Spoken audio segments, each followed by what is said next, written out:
Hello, and welcome to another episode of Flim Flam Film Forum. I'm your co host, Will Freeney. And I'm Anita Fernandez. Thank you for joining us. Today's film is Paterson.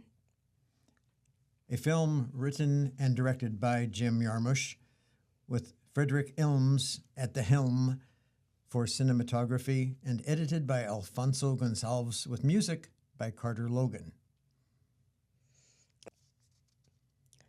The film stars Adam Driver as Paterson, Golshita Farhani as Laura, and Barry Shabaka Henley as Doc. Also, Chasten Harmon as Marie and William Jackson Harper as Everett. Paterson is a 2016 drama film, a slice of life, I might add, and as Anita mentioned, stars Adam Driver playing a bus driver in the town, a bus driver named Paterson in the town of Paterson, New Jersey. And Golshifta Farahani is his wife, who dreams of being a country music star and opening a cupcake business. Well, Paterson is the lead character in the film, and his life is predictable up to a point. He gets up at the same time every day, walks to his job as a city bus driver, comes home to his loving wife and his grumbling dog.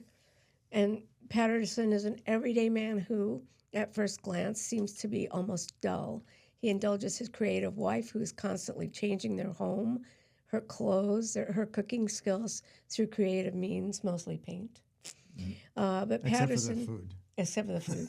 But Paterson has a secret self that he hides in a book, his secret notebook, his own poetry, which he carries with him everywhere and writes extensively in during free moments on the bus, as well as at home and walking to and from work, which he's able to do. He's able to commute on foot, which provides him multiple opportunities. And as Anita mentioned, it's very much as I mentioned, it's a slice of life, which in this case plays out as the redundancy of his daily routine.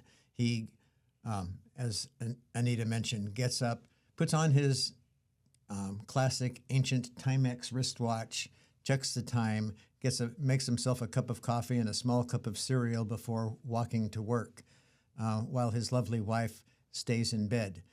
And he's accompanied, they both really are accompanied throughout their time in their apartment by their doting dog, Marvin, who is an English bulldog, who, by the way, won the Palm Dog at Cannes for his role, and it's a well-deserved award. I think her role, because the Right. real name of this dog is Nellie, or was Nellie. So Yes. Nellie has passed away, right? Right. The Palm Dog was actually awarded posthumously. Oh, So sad, but it That's was very she sad. went out with glory. yeah. And one of the things that I was inspired to take note of was that this is a tapestry woven of ennui.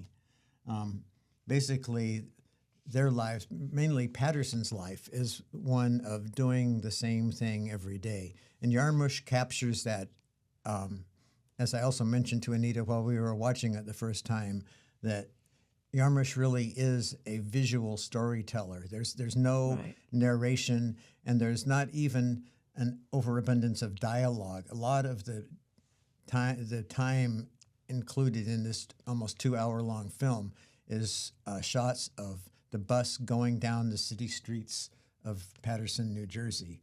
The sidewalks, the storefronts, the people that are passing along and riding on the bus. Jarmusch also includes snippets of dialogue, which just add a lot of Right. relief. Well, there's a lot added to Paterson's observations through these snippets, and he eavesdrops with there are passengers on the bus that talk about various things, and he's always interested, and he covertly listens to what they have to say, and he's interested, and it's really, that part is really good. And Adam Driver does a wonderful job of playing a very deadpan character as Paterson. The richness of his life is entirely interior, as revealed in his poetry, and he always downplays his success or his significance as a poet. His wife is always the one to encourage him to finally get his poems published because the world deserves to read and hear them.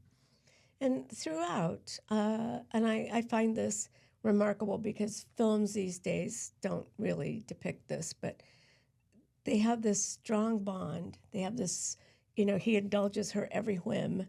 He is very patient with some of the things that she comes up with creatively, like the Brussels sprouts and cheese pie.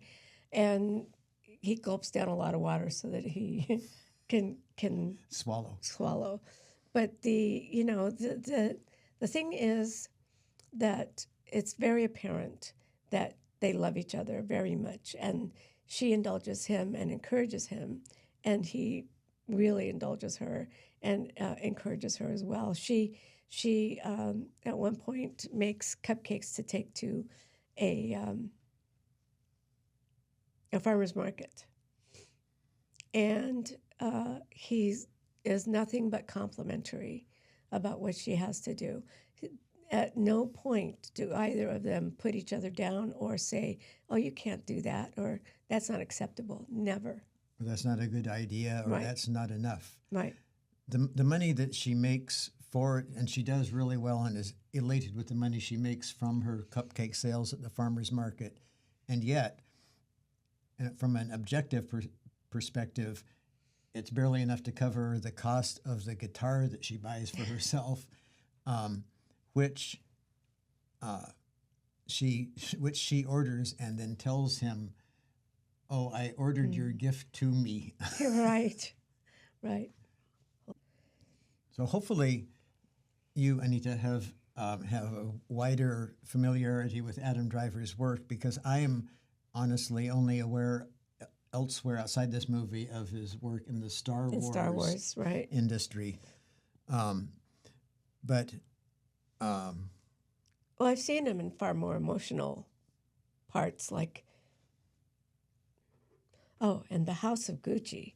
He was excellent in The House of Gucci. His accent was perfect. It was perfect. So, I mean, he is versatile. He's growing.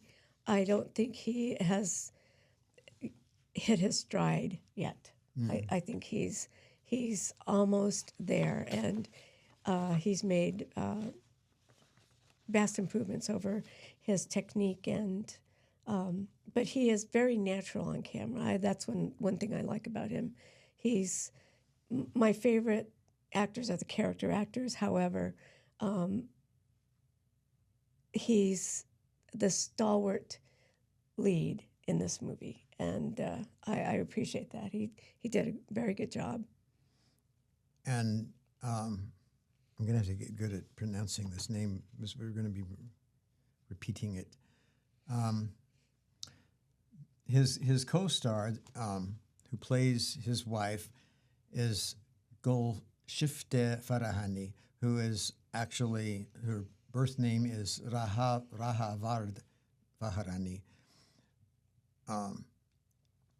As an Iranian and French actress, known for her performances prior to this in M for Mother, Body of Lies, About Ellie, The Patient Stone, and then subsequent to this, Girls of the Sun, Extraction, and its sequel, Extraction 2, and in a series, apparently, Invasion, from 2021 until the present. Mm-hmm. She's controversial, right? Yes. Well, I guess you could call it controversial. She's an Iranian who is very much not an observant Muslim, and she has been in exile from Iran since 2008 for her refusal to wear hijab in films being recorded outside of Iran. And beyond that, she actually appeared nude for several magazine articles in France. But she's also a musician, which initially when I read that, I thought, I wonder if she was involved in the writing of the script, but there was no mention of it. Jarmusch actually wrote the script. Right. But she was, and I would probably say still is, a musician. Her non-film work includes involvement in environmental causes, and she works as an advocate for the eradication of tuberculosis in Iran, which I was not aware was still an issue, but apparently it is. That's very or worthy. was, since she's been in exile for 17 years now. Man. 17 years, really. But while she was still there, she was a member of a band, which Kuch Neshin, which means in English nomads, and which won the second Tehran Avenue Underground Rock Competition. And since leaving Iran, she has teamed up with another exiled Iranian musician, Mohsen Namju, for their album Oi. Really? That's the name of it? Oi? Oi, which was released in October 2009. And beyond film and music, as you can see by watching this movie, she is indeed a beautiful woman, and as if the subjective perception of that was not enough, in December 2014, she took 6th place in the annual Independent Critics Beauty List of 2014. Oh, I agree with that. She's incredibly gorgeous. And an anecdotal possible insight to that was in the early 2000s, back in the aughts, I was at Burning Man and saw a beautiful woman, obviously a fashion model, being shot by obviously professional photographers in a large art sculpture structure at Burning Man. And at the time, I thought to myself, that must be Salma Hayek. It looked like Salma Hayek, and from as close as I could get without seeming to be a stalker or an intruder in the photo shoot, it looked like Salma Hayek. But as I thought while watching this movie and listening to Golshifteh, she sounded like Salma Hayek. So there's the rolling of the R, that sort of thing. But I could tell it was a different accent. Salma Hayek is proudly Mexican. Not probably, definitely. No, proudly. Oh, proudly, yes. Yes, she's proudly Mexican, and she. And her production of Frida. Yeah. Is an indication of that. But she proudly rolls her R's, and she lets her accent fly. She doesn't try to alter it at all, and I admire her for that. And a little bit about Adam Driver. He was born in San Diego. He's from here, from the States, and he received his Bachelor of Fine Arts from Juilliard School in New York City, and I'm gonna have to cut some of these pauses, huh? Well, while you're working on that, to make the discussion of no, just go ahead. Golshifteh contiguous, the controversy that Anita alluded to, in addition to her refusal to wear hijab, extended to a reported confinement of Golshifteh to Iran before she left permanently. After her appearance in the U.S. film Body of Lies, it was reported that Iranian government authorities had prevented her from leaving. This was denied by her colleagues, and she appeared at the movie's American premiere. But her last film performance in Iran was in About Ellie, directed by Ashghar Farhadi. And as I mentioned earlier, she hasn't been back since 2008. Mm-hmm. And in January 2012, it was reported that Farhani would not be welcome in her native Iran after posing nude in the French magazine Madame Figaro.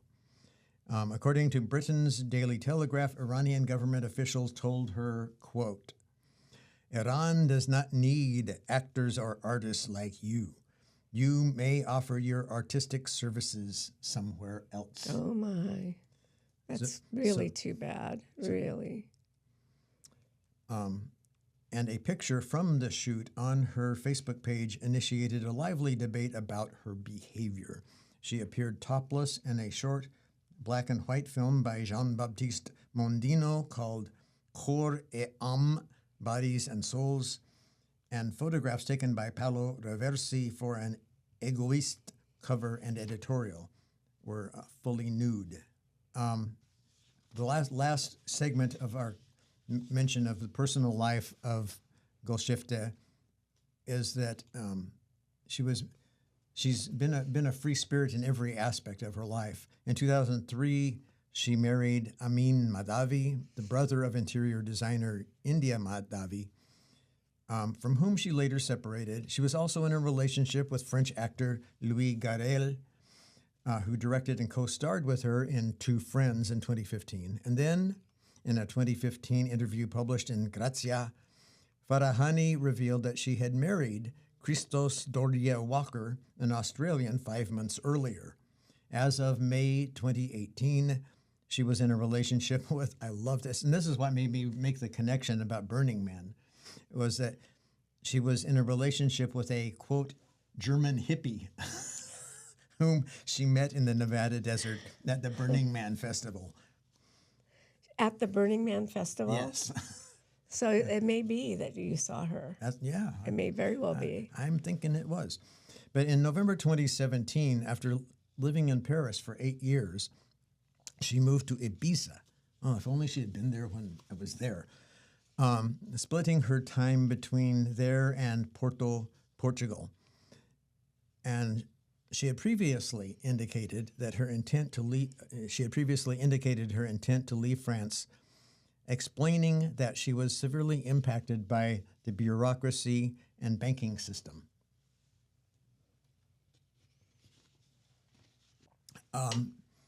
As we've mentioned in the abstract, the movie is very much built on minutiae of daily life of a blue-collar worker in a post-industrial eastern seaboard, well, not really seaboard, but eastern coast town. And that eastern coast town, Paterson, is home to numerous famous celebrities who are all pictured on the bar that Paterson, the bus driver, goes to every night on his walk with the dog.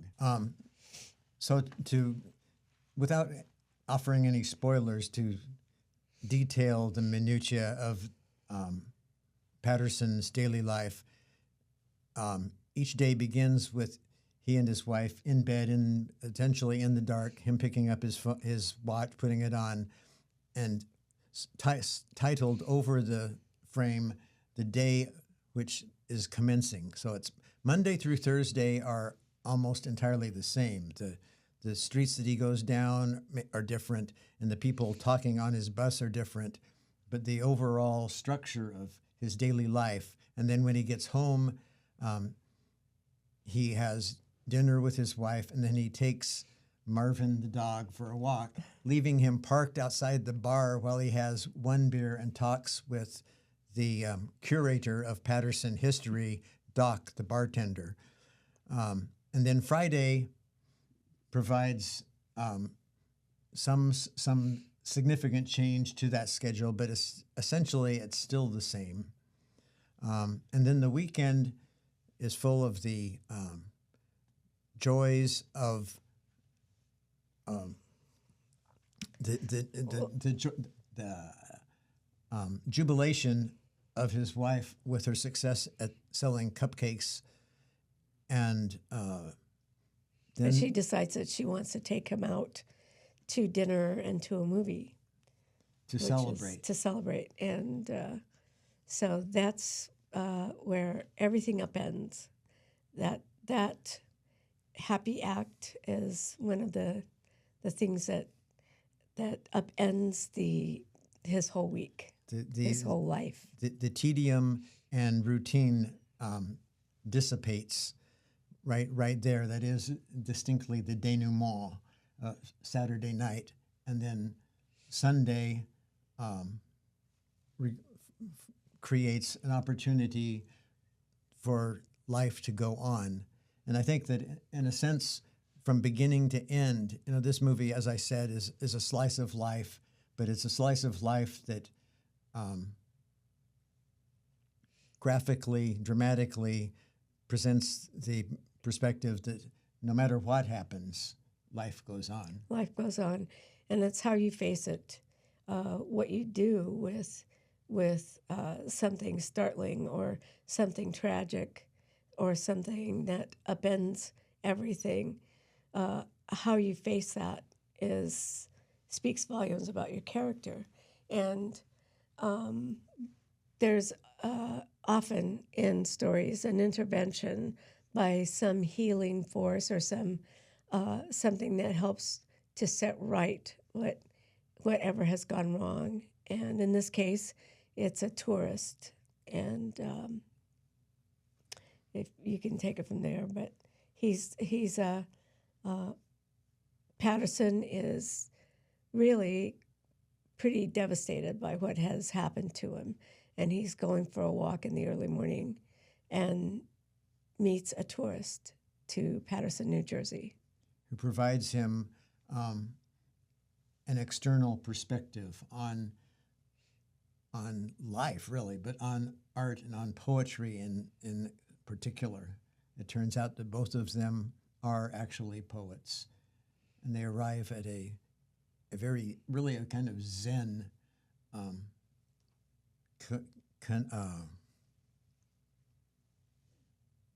completion of that reality.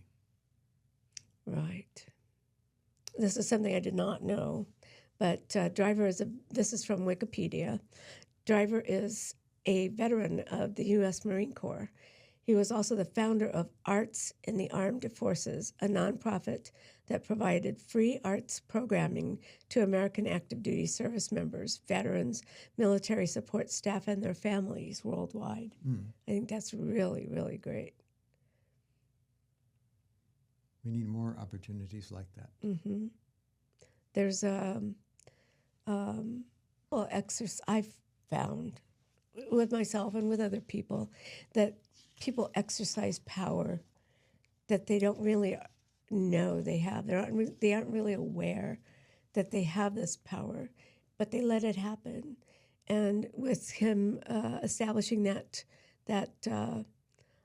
arts in the armed forces, I mean, that's huge to me. Mm-hmm. And that's exercising power that he may not have known he had, but he let it go, and there it is. So that's a great thing.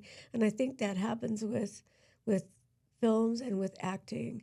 There's a certain point where you can see that everything comes together on screen. The actors, the director, they are portraying what the director had in mind. The cinematographer captures that, and it's like moving poetry. Mm-hmm.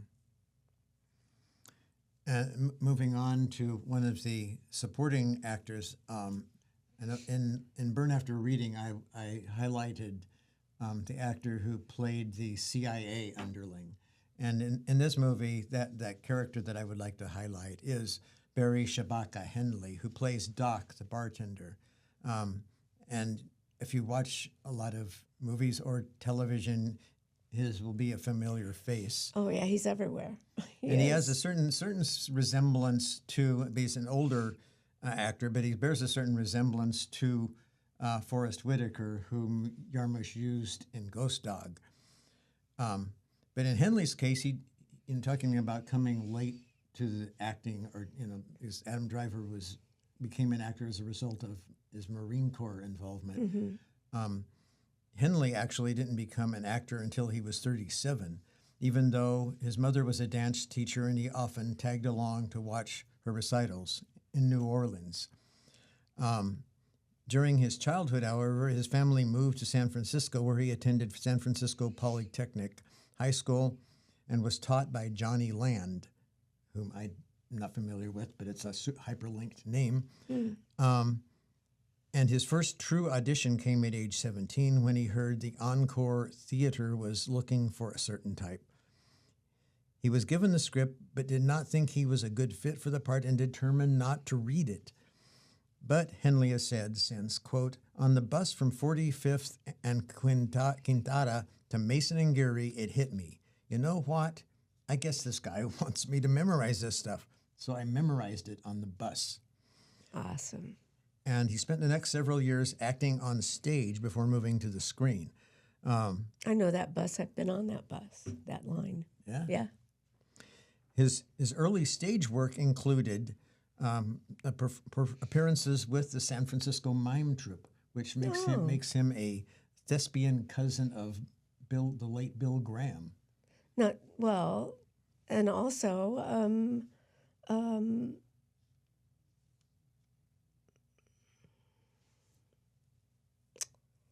give me a moment.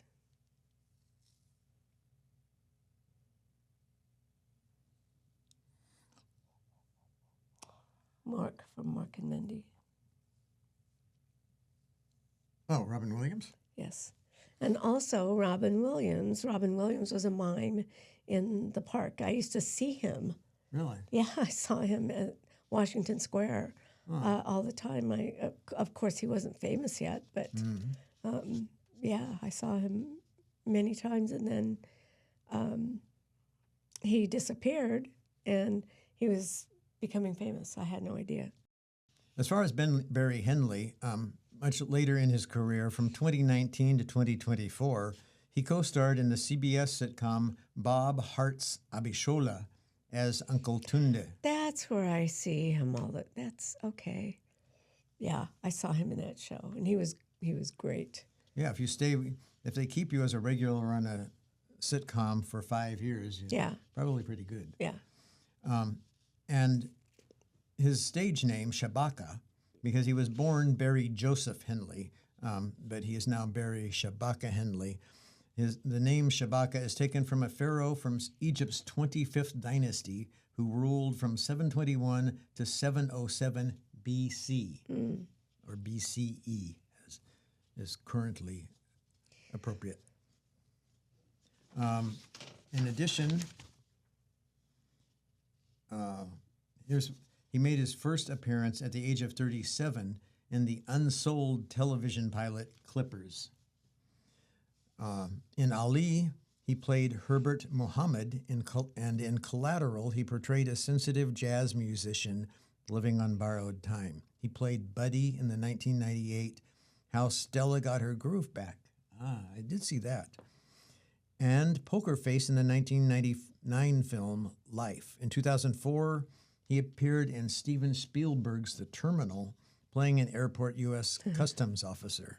I remember that part. And he played, you're going to go, oh yeah. He played Crockett and Tubbs's boss, Lieutenant Martin Castillo, in the movie version of Miami Vice. Yes, I do remember. And of course, as we're discussing, he appeared in the 2016 film Paterson. Paterson, right.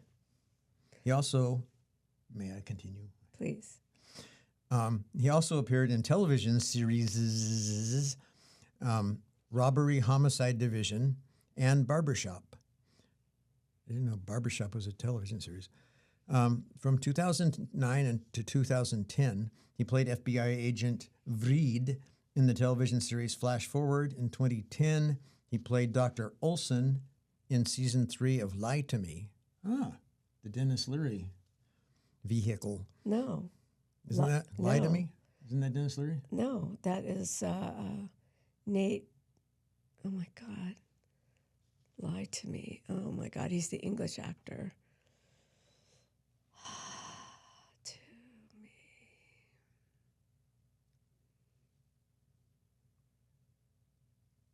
Tim Roth. Ah, okay. Oh, yeah. What's the Great show. Absolutely great show. In the episode Veronica in 2011, he also appeared as the murderer in the Body of Proof episode Letting Go. And in 2012, he reunited with Michael Mann for the TV series Luck, playing a parole officer. He's played a lot of cops. Yeah, but he's very versatile. I mean, he's comedic. He can play a villain part. He's very good. In 2015, has it really been a decade? Oh my God. He played a police detective in the Breaking Bad spinoff Better Call Saul. Oh, wow. And then in 2019, he joined the cast of Agents of S.H.I.E.L.D., part of the Marvel Cinematic Universe franchise, as Marcus Benson. And, as I think I mentioned earlier, he was also a regular cast member of the CBS TV sitcom Bob Hart's Abishola, playing Abishola's Uncle Tunde. And he's not limited to screens large and small. On stage, he has appeared as as a stage actor. He also appeared in Drama Desk, Obi. Oh no, those are his honors. Sorry. As a stage actor, his honors include a Drama Desk, an Obie, and an Olivier Award. And last, but not least, he was also a member of the West Coast Black Repertory Theater and, as I mentioned, the San Francisco Mime Troupe. Right.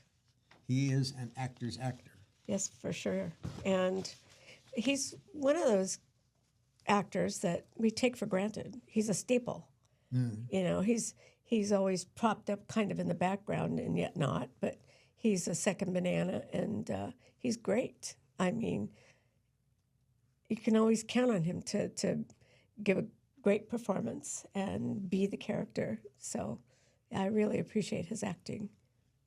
And then should we delve into one of the few actual subplots? Most of the subplot, what would qualify as subplot, is merely short snippets of dialogue on the bus. But within the bar, there is one ongoing drama that plays out in episodes every night that Paterson goes there. Yes. Would you like to detail that? Well, it's unrequited love, you could say. This there's a couple that we see in the bar, this neighborhood bar, and the man is struggling with the fact that the woman is just not into him. She thought about it. She became his girlfriend, but she's over it, and he can't get over it. He's mourning the loss of this relationship, and he's going to be he acts a fool is what he does, and it kind of comes to a head during this one night where he gets very dramatic. It all comes to a head this one night when he gets very dramatic and decides he's going to settle everything once and for all. If he can't have her, no one can. And drama ensues. So I don't want to give anything away, but because if there are people who haven't seen this, I'm sure, I encourage you to see this film. It's streaming right now on Amazon Prime, right? And so I encourage you to watch this film. It's probably younger audiences would want something a little more action-packed. This is a nice, calm, one day to the next type of film. So, but I encourage you to see it because it's beautifully filmed. The sites of Paterson, New Jersey are part of the character of the film, and it's really nice. It's a good film. Yeah, that's a good point. That Paterson really is, and they often say that place is a character Yes. in the film, and it's definitely a character here. I had, our the general populace's perspective opinion of New Jersey in general is that it's just this flat, grimy, Right. grim place to live. But the reality that's presented in this movie totally subverts that, because Paterson has a beautiful waterfall, which actually becomes itself a character and the topic of one of the poems read in the movie. And also has produced some famous people. The poet, William Carlos Williams. Or Carlos William. Carlos, as Carlos Paterson's William wife Carlos, yeah. teases him. Or Carlo. And the Lou Costello is from Paterson, New Jersey. There's a park there named after him, of Lou Costello of Abbott and Costello. And also Hurricane Carter. Reuben Carter was from Paterson, New Jersey. Yes. So we did mention poems. We mentioned that Paterson, the character, is a poet, and his relationship to poetry rests heavily on his relationship with William Carlos Williams, the native son of Paterson, New Jersey, as well. And I forgot momentarily where I was going with that. Oh, the poetry, yes. So, in addition to the mention of and reading from William Carlos Williams's poetry, the poems that Paterson, the character, actually pens during the course of the movie are written across the screen as he's writing them in his secret notebook, and all of those were actually written by the poet Ron Paget, who provided his poems for the character. However, Jim Jarmusch, the writer and director, actually created a poem that is written by a young student poet who's featured in the film. Yeah, it was a lovely poem, too, I must say. It was. Waterfalls. Mm-hmm. I will say no more. But the waterfalls themselves of Paterson, New Jersey are beautiful. I had no idea that anywhere in New Jersey was that mountainous, hilly, wooded. Well, it's called the Garden State. It's got to be a reason, right? We just haven't been there, so we don't know. I thought they were just pulling our leg. Oh, the Garden State because they manufacture gardening tools or wheelbarrows or something. But actually, I think it's Paterson that mentioned something to his wife jokingly about doing something with their backyard garden. But there is no evidence of a backyard garden. Not at all. They're in a very small 2-story house. It's 2 stories because it's on the slope of a hill, and the basement/garage is on the lower level. Yeah, I've seen that pictured, and I think that's a New Jersey thing. It's commonplace. It's common. And so, how did this movie do? Well, for myself, I was unaware of it until we started contemplating discussing a Jarmusch film, and came across this and decided that we should watch it. And I feel fully rewarded in that decision. It does, in terms of the tone, as we've mentioned over and over again, it's very slice of life, a very flat arc to its presentation of daily life, which reminds me of Stranger Than Paradise, which for other fans of Jarmusch's films who've only had a sampling of his broad array of films, Stranger Than Paradise is more autobiographical for Jarmusch, but it has that same kind of flat, close shots of people fixing their food and eating their food and looking out the window. But in terms, I don't know about, I did not research box office for this movie, but in terms of awards, it didn't do bad. The list includes, as I mentioned at the outset, the Palm Dog for Nellie as Marvin. Nellie as Marvin. And this is an adorable dog, grumpy and vocal, very, very cute. With a wide array of vocalities. Oh, yeah. It can snort, it can growl, it can sniffle. But Jim Jarmusch also was selected for presentation as for the Palme d'Or at the same con in 2016. The Chicago Film Critics nominated Adam Driver for Best Actor. And in the Gotham Awards, the movie was nominated for Best Feature. Adam Driver was nominated for Best Actor. Jim Jarmusch was nominated for Best Screenplay. And it was nominated for the Audience Award. And the IndieWire Critics poll, once again, Best Film for Paterson, where it got a 6th place. Runner-up for Adam Driver as Best Actor. 9th place for Best Screenplay. London Film Critics Circle, Actor of the Year for Adam Driver nomination.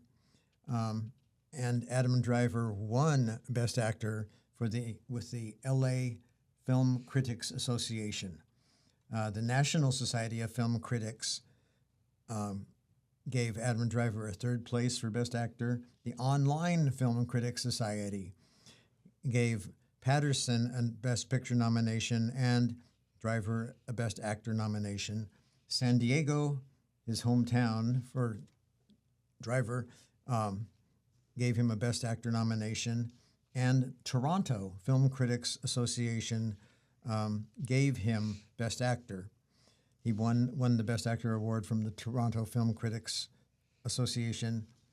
And last but not least, the Women Film Critics Circle gave Paterson Best Male Image in a Movie, Best Screen Couple. You agree with that? Oh, that's great. Yeah, and I totally feel that like you mentioned, the chemistry and the cooperative spirit that they portrayed. A bond comes across, definitely. And Best Equality of the Sexes from the Women Film Critics Circle. Well, because too, he doesn't just indulge her; he encourages her. She's kind of this whimsical, almost flighty character who paints everything in these black circles, and all her clothing is black and white. Even the collar on the dog is black and white with lines in it. And her car, her guitar, everything is designed with this black and white motif, whichever she decides, whichever shapes that she decides to take as far as her artistic endeavors. And it's very sweet. It's very believable. He's not just being tolerant. He's in on her life, and she's in on his. And it's I agree with that award. That's there is a good symbiosis and a synergy. It was nominated. It did not win in any of those categories with the Women Film Circle, but I don't know who else it was competing against in 2016. But they were all very deserving of all of those nominations. Absolutely. Yeah, I agree. And when as we go through and we see the heartbreak that Paterson experiences because of the incident that happens to him, he plays it in a subtle way. He keeps everything inside. you can feel his turmoil and his pain. And so because Adam Driver got that across, he's well deserving of any nominations or any awards that came through for that performance. And as a subnote, I don't think this qualifies as any kind of spoiler, but on one of his nightly walks, before he gets to the bar with Marvin, a crew of young neighborhood, I hesitate to say thugs, but just a group of guys in a convertible roll past and say, "Hey, you better be careful. Those dogs get snatched all the time." And it creates this tension because that's like his first day in the movie. Monday through Friday, he's walking the dog to the bar. Monday or Tuesday, maybe it's Tuesday night, he's walking the bar, and they roll by and say that. And then so Wednesday and Thursday and Friday, you're thinking, what's going to happen to Marvin? Right. Even though Marvin may deserve it, nothing happens to Marvin. But yeah, they sneer at him, and you think maybe there's going to be an incident. But he's so calm and collected, Paterson, that the guys just go, "Oh, okay, yeah, cool, see ya." Adam Driver's, the Paterson's comeback actually is, "Well, I guess I have that to look forward to." Yeah, and they all laugh and roll on. Yeah, it relieves any sort of tension. And so, I mean, that is his character. He's a protector when it comes to his home. He's a peacemaker when it comes to his job. He listens to people. He lets them go on and on. Like one of his fellows at the bus station always tells him his troubles, and he just listens. Yeah, I'm sorry to interrupt. Oh no, it's all right. Go ahead. I got the impression that he was like the dispatcher, the shop manager. Yes, He's right. controlling all of the buses going in and out of the terminal. And every day he comes by to say, "You ready to roll?" And Paterson says, "Yeah," but he says, "So what about you? How you doing?" And it unleashes this litany of problems in his personal life. Right. So and Paterson patiently listens, lets him just talk, which is actually part of his character because he's observing everything and writing things down, his impressions, his feelings. He's writing everything in his poems. And so if all of this hasn't given the implicit impression that it's a delightful movie that everyone should partake of for themselves, let me just say it explicitly. Make time, all 2 hours of it, to see Paterson by Jim Jarmusch, starring Adam Driver and Golshifteh Farahani. I agree. Oh, I just wanted to talk about the camera stylings. I think it was filmed intimately. There were intimate glimpses into the lives of Paterson and Laura. And even though it wasn't up close and personal, like, there weren't a lot of full face close-ups. There's one at the end of Adam Driver, but the characters it's the lighting, and it has to do with their bodily connection, their proximity to one another. And so it was filmed in an intimate manner, and I really appreciated that, because even out on the street, the way it was filmed has captured this man who's got this inner muse that won't leave him alone, that he has to grapple with every day. Every day there are words on paper that are forced out of him. And it's not forced that in a negative way. It's just he can't help himself. He is who he is. It's what he does. It's what he does. And he does it well. Yes. And that the intimacy, while it doesn't involve full extreme close-ups much at all, the shift from Monday through Friday to Saturday is conveyed by the fact that he gets up and leaves Laura in bed Monday through Friday, and then Saturday we wake up to, or we enter their bedroom where she's on top of him saying, and he's like suddenly startled awake and says, and she says, "It's Saturday." And she's excited about her cupcake endeavor. Yeah, that was very cute, very sweet. Well, is that wrapping it, you think? Have we talked a long time? As an old clock on the wall says. As Matt Damon's character in Tickety tock. Dogma says, Huh. there's a movie that we should review. Well, I would like to review it just because it's one of my favorite movies. Back to Golshifteh Farahani. She starred in a drama about Eli, which was filmed in Iran and won Best Picture at the 2009 Tribeca Film Festival. So it was not just an Iranian phenomenon. Say that 10 times fast. Okay, let's not. Iranian phenomenon. Let's not say we did. And it also won a Silver Bear at the Berlin International Film Festival. Due to her appearance in the Hollywood movie Body of Lies, seen by Iranian authorities as a collaboration with American propaganda and a violation of Islamic law due to Farahani's appearance without hijab, she has not been allowed to return and work in Iran since 2009 and has since resided in France. And since moving to Paris, she has worked with directors Roland Joffé, Uner Salem, Marjan Satrapi, Jim Jarmusch, Neil Berger, and Julia Ducournau, among others, and has been a member of the international jury of the 13th Marrakesh International Film Festival, which was presided over by, drumroll please, Martin Scorsese. Oh. Farahani also starred in The Patient Stone in 2012, directed by Atiq Rahimi, from his novel, and which was favorably received by most reviewers.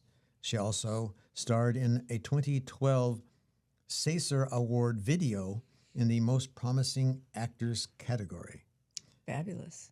In 2016, she played Anna Karenina on stage in Paris and received laudatory reviews. That's a hefty part. That's yeah. It's pulling weight on stage. She also played the lead role of Laura. Oh, that's what we're talking about now. That Paterson, in which she starred opposite Adam Driver, received a 96% approval from Rotten Tomatoes. Oh. Well, that's saying something. And then subsequent to Paterson, in 2017, she appeared in Pirates of the Caribbean, Dead Men Tell No Tales, as the Sea Witch, Sharissa. Oh. And in 2020, she was in the action film Extraction as Nick Khan. 2023, she was selected as a member of the main completion jury at the 73rd Berlin International Film Festival. Whatever that means. I'm glad she's here instead of there then. Yeah. I mean, for someone who is so beautiful and so capable to grace the screen, I think, we would be really missing out. Yeah. Whole world. Yeah, if she were not here. So. And most recently, in 2025, she led Julia Ducournau's latest film, Alpha, which premiered at the 78th Cannes Film Festival. I have to check that out. Alpha, yeah. Oh, we've got a long way to go. There are so many films in so little time. So. But we're here for you. Two old people reviewing old films. We bid you adieu. This is Will Freeney and Anita Fernandez for Flim, Flam Film Forum. See ya. Ciao.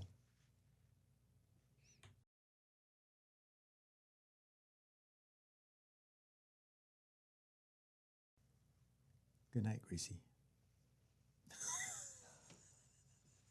Good night, George.